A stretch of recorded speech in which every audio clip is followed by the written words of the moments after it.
नमस्कार, welcome to exam सार। मैं हूं रंजीत सिंह। आज के इस वीडियो में हम साइंस के बहुत ही इम्पोर्टेंट पार्ट बायोलॉजी को कवर करेंगे एमसीक्यू के रूप में। ये जो सीरीज है स्पेशली ग्रुप डी और अन्य जितने भी वनडे एग्ज़ाम्स हैं जहां साइंस आती है उन सब में हेल्पफुल साबित होगी। ये इस सीरीज का पार्ट 3 है, यानी इससे पहले हम पार्ट 1 और पार्ट 2 कवर कर चुके हैं। आप हमारी चैनल एग्ज़ाम सार की प्लेलिस्ट से जाके इसको देख सकते हैं, पार्ट 1 और पार्ट 2 को। चलिए शुरुआत करते हैं आज के क्वेश्चंस की। क्वेश्चन नंबर 1 के साथ, दांत और हड्डियों में पाए जाने वाले तत्व हैं। ऑप्शन 1 है पोटेशियम और कैल्शियम, ऑप्शन 2 है कैल्शियम और मैग्नीशियम, ऑप्शन 3 है कैल्शियम और फास्फोरस, और ऑप्शन 4 है फास्फोरस और सल्फर। मुख्यतः दांत और हड्डियां जो होते हैं ना वो बने होते हैं कैल्शियम और फास्फोरस के, यानी ऑप्शन नंबर 3 जो है वो इसका करेक्ट आंसर होगा। दांत और हड्डियों में क्या पाया जाता है, तो कैल्शियम और फास्फोरस होता है मुख्यतः। चलिए नेक्स्ट क्वेश्चन की ओर बढ़ते हैं। क्वेश्चन नंबर 2, अस्थियों एवं पेशियों को आपस में जोड़ता है।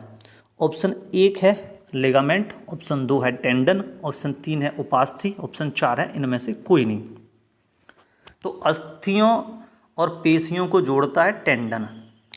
ठीक है जी। टेंडन जो होता है वो एक तरफ अस्थि यानी हड्डी और दूसरी तरफ प्लस मांसपेशी, इन दोनों को जोड़ता है। और जो लिगामेंट होता है वो हड्डी और हड्डी को जोड़ता है, दोनों तरफ अस्थि अस्थि होती है। ठीक है जी। यानी ये अस्थि प्लस अस्थि को जो जोड़ता है उसको बोलते हैं लिगामेंट, और अस्थि और पेशियों को जो जोड़ता है उसको बोलते हैं टेंडन।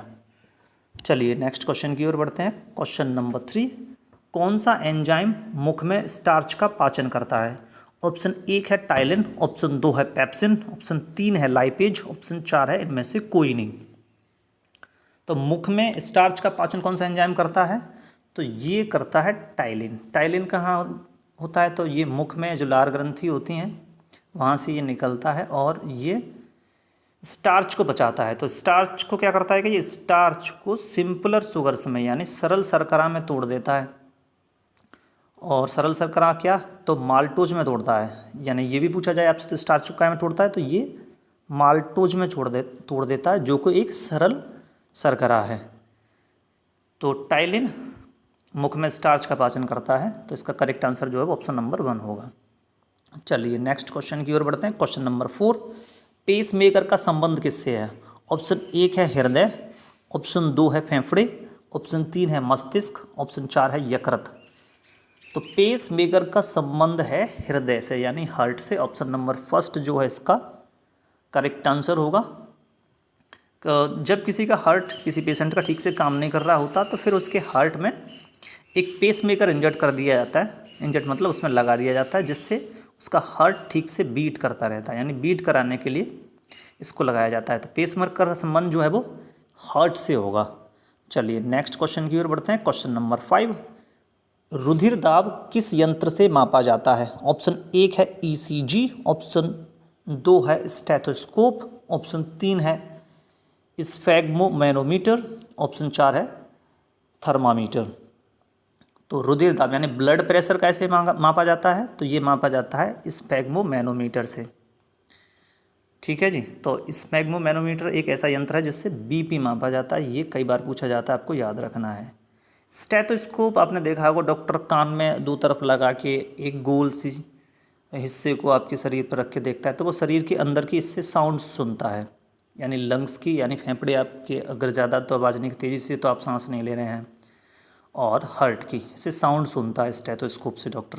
ईसीजी भी हार्ट से ही, इलेक्ट्रोकार्डियोग्राम होता है, यानी कि जो हार्ट से संबंधित होता है ईसीजी भी। चलिए नेक्स्ट क्वेश्चन की ओर बढ़ते हैं। क्वेश्चन नंबर 6, लाल रक्त कणिकाओं का निर्माण कहाँ होता है। Red blood corpuscles. ऑप्शन 1 है अस्थि मज्जा, ऑप्शन 2 है यकृत, ऑप्शन 3 है किडनी, ऑप्शन 4 है अग्न्याशय। तो आरबीसी का निर्माण कहाँ होता है, तो आरबीसी का निर्माण होता है अस्थि मज्जा में, इंग्लिश में इसको बोलते हैं बोन मैरो। ठीक है जी। तो आरबीसी का काम क्या होता है, तो आरबीसी का काम मुख्यतः जो ब्लड में ऑक्सीजन का परिवहन इनका काम होता है। आरबीसी का जो जीवन काल है वो 120 दिन होता है। ठीक है जी। चलिए नेक्स्ट क्वेश्चन की ओर बढ़ते हैं। क्वेश्चन नंबर 7, निम्न में से किसके कारण शरीर में रुधिर जमता नहीं है? ऑप्शन 1 फाइब्रिन, ऑप्शन 2 है प्लाज्मा, ऑप्शन 3 है हीमोग्लोबिन, ऑप्शन 4 है हेपेरिन।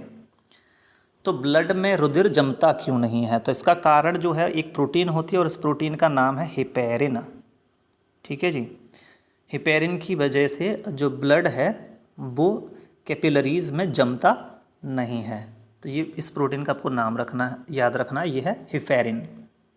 चलिए नेक्स्ट क्वेश्चन की ओर बढ़ते हैं। क्वेश्चन नंबर 8, श्वेत रक्त कणिकाओं का मुख्य कार्य क्या है? तो ऑप्शन 1 है ऑक्सीजन परिवहन, ऑप्शन 2 है कार्बन डाइऑक्साइड परिवहन, ऑप्शन 3 है रोग प्रतिरोधक क्षमता प्रदान करना, ऑप्शन 3 है इनमें से कोई नहीं।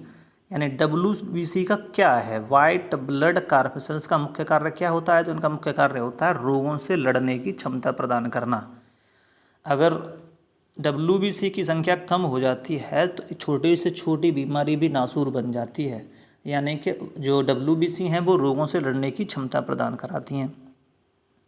ठीक है जी, इनका जो जीवन काल है वो 2 से 5 दिन होता है WBC का। चलिए नेक्स्ट क्वेश्चन की ओर बढ़ते हैं। क्वेश्चन नंबर 9, मस्तिष्क के किस भाग में भूख लगने और भूख से तृप्ति, यानी कि आपका पेट जब भर जाता है कि खाना खाने के बाद अब आप नहीं खाना है खाना, की अनुभूति कराने के लिए केंद्र स्थित है? यानी कहाँ से ये कंट्रोल होता है? ऑप्शन 1 है सेरिब्रल कॉर्टेक्स, ऑप्शन 2 है सेरिबेलम, ऑप्शन 3 है हाइपोथैलेमस, ऑप्शन 4 है मेडुला ओब्लंगेटा।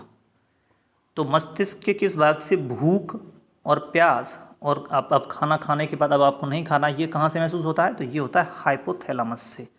भूख और प्यास जो है वो जो मस्तिष्क का हाइपोथैलेमस होता है वहाँ से कंट्रोल होता है। ठीक है जी, नेक्स्ट क्वेश्चन की ओर बढ़ते हैं। क्वेश्चन नंबर 10, तंत्रिका तंत्र की लघुत्तम संरचनात्मक तथा क्रियात्मक इकाई है? ऑप्शन 1 है सेंट्रम, ऑप्शन 2 है डेंड्रोन, ऑप्शन 3 है एक्सॉन, ऑप्शन 4 है न्यूरॉन। तो तंत्रिका तंत्र की लघुत्तम संरचनात्मक स्ट्रक्चरल और फंक्शनल यूनिट क्या है तंत्रिका तंत्र की? ये होती है न्यूरॉन। ठीक है जी, वो आपने देखी होगी, कुछ इस तरह की होती है संरचना, इसको बोलते हैं न्यूरॉन। तो तंत्रिका तंत्र में सबसे छोटी इकाई जो होती है वो होती है न्यूरॉन।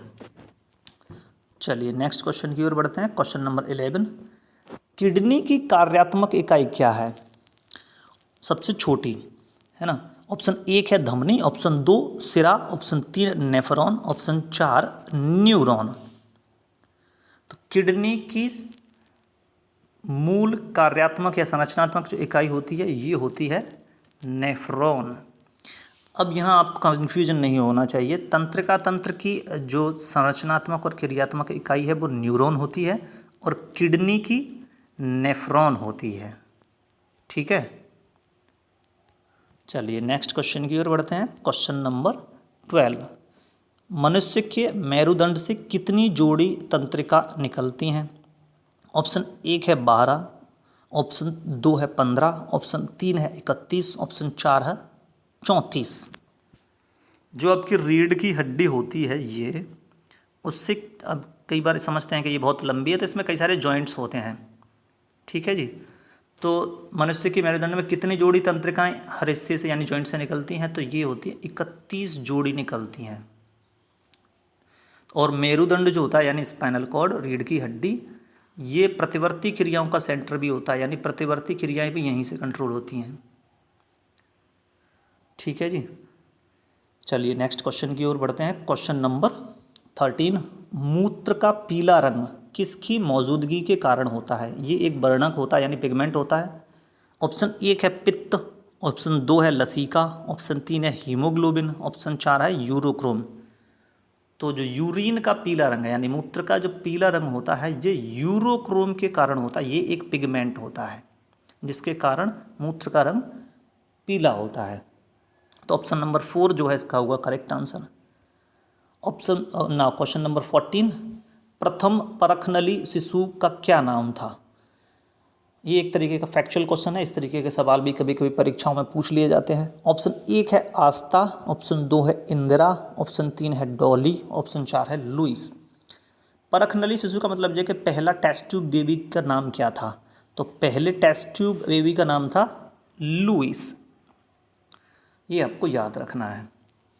चलिए नेक्स्ट क्वेश्चन की ओर बढ़ते हैं। क्वेश्चन नंबर 15, मानव शरीर में किस ग्रंथि को मास्टर ग्रंथि कहा जाता है? ऑप्शन 1 है यकृत, ऑप्शन 2 है पीयूष, ऑप्शन 3 है अग्न्याशय, ऑप्शन 4 है एड्रिनल। तो मास्टर ग्लैंड कौन सी होती है? ये होती है पीयूष, पीयूष ग्रंथि या पिट्यूटरी ग्लैंड, इसको ही बोलते हैं मास्टर ग्लैंड। और मास्टर ग्लैंड क्यों कहते हैं? क्योंकि जो अन्य ग्रंथियां होती हैं वो इसके द्वारा कंट्रोल होती हैं, पीयूष ग्रंथि के द्वारा, इसीलिए इसको कहते हैं मास्टर ग्लैंड। कौन सी ग्रंथि से किस हार्मोन का कितना स्रावण होगा, ये जो कंट्रोल है वो पिट्यूटरी ग्लैंड यानी पीयूष ग्रंथि करती है, इसलिए इसको कहते हैं मास्टर ग्लैंड। अब यकृत में क्या होता है? तो यकृत में पित्तरस का निर्माण होता है। अग्न्याशय की ऐसी ग्रंथि है जो बहिस्रावी और अंतःस्रावी दोनों प्रकार की ग्रंथि है। एड्रिनल, ये किडनी के हिस्से के एकदम ऊपर होती है, इसको एड्रिनल ग्लैंड कहते हैं। इससे एक हार्मोन निकलता है, उसको बोलते हैं एड्रीनलिन। जो जब किसी से झगड़ा या लड़ाई हो जाती है तो फिर एड्रीनलिन ही हार्मोन निकलता है, जिसको फाइट और फ्लाइट हार्मोन भी कहते हैं, लड़ो या भागो। तो ये एड्रिनल से निकलता है एड्रीनलिन। तो मास्टर ग्लैंड कौन सी होती है? तो मास्टर ग्लैंड होती है पीयूष ग्रंथि या फिर पिट्यूटरी ग्लैंड, क्योंकि ये अन्य ग्रंथियों के स्रावण को भी कंट्रोल करती है। चलिए नेक्स्ट क्वेश्चन की ओर बढ़ते हैं। क्वेश्चन नंबर 16, निम्न में से कौन सी ग्रंथि आंसू स्रावित करती है? ऑप्शन 1 है लैक्रिमल ग्लैंड, ऑप्शन 2 है एड्रिनल ग्लैंड, ऑप्शन 3 है पीयूष ग्लैंड, ऑप्शन 4 है यकृत। तो आंसू जो निकलते हैं, इनका स्रावण जो होता है ये लैक्रिमल ग्लैंड से होता है, ये आँख में होती है। ठीक है जी। और एड्रिनल, पीयूष और यकृत के बारे में हम पिछले क्वेश्चंस में अभी आपको बता चुके हैं। चलिए नेक्स्ट क्वेश्चन की ओर बढ़ते हैं। क्वेश्चन नंबर 17, मनुष्य के शरीर का सामान्य तापमान कितना होता है? ऑप्शन 1 है 40.4 डिग्री सेल्सियस, ऑप्शन 2 है 98.4 डिग्री सेल्सियस, ऑप्शन 3 है 36.9 डिग्री सेल्सियस, ऑप्शन 4 है 74 डिग्री सेल्सियस। तो सामान्यतः मनुष्य के शरीर का तापमान जो है वो 37 डिग्री के आसपास होता है। यानी आप इस ऑप्शन में ये कहाँ है? तो ये 36.9 यानी लगभग 37 के आसपास यही है, तो यही करेक्ट आंसर होगा। तो मनुष्य के शरीर का सामान्य तापमान कितना होता है? तब होता है 36.9 यानी लगभग 37 डिग्री सेल्सियस। एक बात और आपको याद रखनी है, ये जो लिखा है 98.4, अगर ये फ़ारेनहाइट में होता तो ये आंसर करेक्ट हो जाता। आपने देखा होगा ना, गांव में जब डॉक्टर आता है तो कहता है कि 100 डिग्री बुखार है, तो 100 डिग्री सेल्सियस नहीं होता, वो 100 डिग्री फ़ारेनहाइट होता है। और अगर आप इसको डिग्री सेल्सियस में देखते हैं तो मनुष्य के शरीर का सामान्य तापमान 37 डिग्री सेल्सियस होता है और फ़ारेनहाइट में 98.4 फ़ारेनहाइट। चलिए नेक्स्ट क्वेश्चन की ओर बढ़ते हैं। क्वेश्चन नंबर 18, जब व्यक्ति वृद्ध हो जाता है तो सामान्यतः उसका जो ब्लड प्रेशर है, रक्तदाब, उसमें क्या प्रभाव पड़ता है? ऑप्शन 1 है घट जाता है, ऑप्शन 2 है बढ़ जाता है, ऑप्शन 3 है अपरिवर्तित रहता है, और ऑप्शन 4 है कि बदलता रहता है लगातार। तो जो वृद्ध व्यक्ति का उसका जो ब्लड प्रेशर है वो घट जाता है, यानी ऑप्शन नंबर 1 जो है होगा इसका करेक्ट आंसर, क्योंकि जो ब्लड कैपिलरीज होती हैं, नलिकाएं, वो शिथिल हो जाती हैं। ठीक है जी। तो शिथिल हो जाती हैं तो जो ब्लड प्रेशर है यानी बीपी है वो घट जाता है। चलिए नेक्स्ट क्वेश्चन की ओर बढ़ते हैं। क्वेश्चन नंबर 19, लंबे समय तक कठोर शारीरिक अभ्यास यानी फिजिकल एक्सरसाइज करने से मांसपेशियों में थकान किस कारण होती है? ऑप्शन 1 है ऑक्सीजन की कमी के कारण, ऑप्शन 2 है CO2 की कमी के कारण, ऑप्शन 3 है लैक्टिक एसिड के जमाव के कारण, ऑप्शन 4 है ग्लूकोज की कमी के कारण। अगर आप बहुत लंबे समय तक अगर फिजिकल एक्सरसाइज करते रहते हैं तो फिर लैक्टिक एसिड का डिपोजिशन हो जाता है, उसके कारण ही आपको थकान होती है। यानी ऑप्शन नंबर 3 जो है होगा इसका करेक्ट आंसर। देखिए ये जो ऑप्शन है ऑक्सीजन की कमी के कारण, इसको भी थोड़ा सा समझिए। जब आप ज़्यादा एक्सरसाइज करते हैं तो एक हद तक तो आपको ऑक्सीजन की आपूर्ति होती रहती है, और श्वसन जो है वो 2 तरीके का होता है, एक होता है ऑक्सीश्वसन, एक होता है अनऑक्सीश्वसन। जब तक आपको ऑक्सीजन की पूर्ति होती रहती है तब तक ऑक्सीश्वसन होता है, जो ऑक्सीजन की उपस्थिति में होता है। एक स्थिति के बाद अगर आप कठोर अभ्यास करते हैं तो फिर आपकी जो O2 की जो सप्लाई है वो पूरी नहीं हो पाती, उस स्थिति में अनऑक्सीश्वसन हो जाता है, यानी कि ऑक्सीजन की अनुपस्थिति में हो जाता है श्वसन, और अनऑक्सीश्वसन में जो बनता है वो लैक्टिक एसिड बनता है। तो इसी कारण लैक्टिक एसिड के जमाव के कारण आपकी मसल्स में थकान पैदा हो जाती है। ठीक है जी, पहले ऑक्सीजन की कमी के कारण ही अनऑक्सीश्वसन हो जाता है, और अनऑक्सीश्वसन से बनता है लैक्टिक एसिड, और लैक्टिक एसिड के जमाव के कारण आपकी मांसपेशियों में थकान हो जाती है। तो इसका सही आंसर क्या होगा? लैक्टिक एसिड के जमाव के कारण। चलिए नेक्स्ट क्वेश्चन की ओर बढ़ते हैं। क्वेश्चन नंबर 20, ये है आज का आखिरी सवाल। एंजाइम मूल रूप से क्या है? ऑप्शन 1 कार्बोहाइड्रेट है, ऑप्शन 2 प्रोटीन है, ऑप्शन 3 लिपिड है, ऑप्शन 4 अमीनो अम्ल है। तो एंजाइम जो होते हैं वो मूल रूप से प्रोटीन होते हैं। ठीक है जी। कार्बोहाइड्रेट जो होते हैं वो CHO से मिलके बने होते हैं, कार्बन, हाइड्रोजन और ऑक्सीजन। और प्रोटीन जो होते हैं वो कार्बन, हाइड्रोजन, ऑक्सीजन और नाइट्रोजन, यानी 4 चीज़ें होती हैं, इससे मिलके बने होते हैं। तो एंजाइम जो है वो मुख्यतः प्रोटीन ही होते हैं। ठीक है जी। तो इसका करेक्ट आंसर जो होगा वो ऑप्शन नंबर 2 होगा। ये था आज का आखिरी सवाल। वीडियो अच्छा लगा हो तो वीडियो को लाइक करें, अपने फ्रेंड्स के साथ शेयर करें। अगर आप इन क्वेश्चंस का PDF भी चाहते हैं तो जिसमें हम आपको इन आंसर्स का हाईलाइट करके दे देंगे इन क्वेश्चंस को, जिससे आपको रिवीजन में आसानी होगी, तो आप हमारे टेलीग्राम चैनल एग्जामसार से जुड़ सकते हैं। इसका लिंक आपको वीडियो के डिस्क्रिप्शन में मिल जाएगा। Thank you.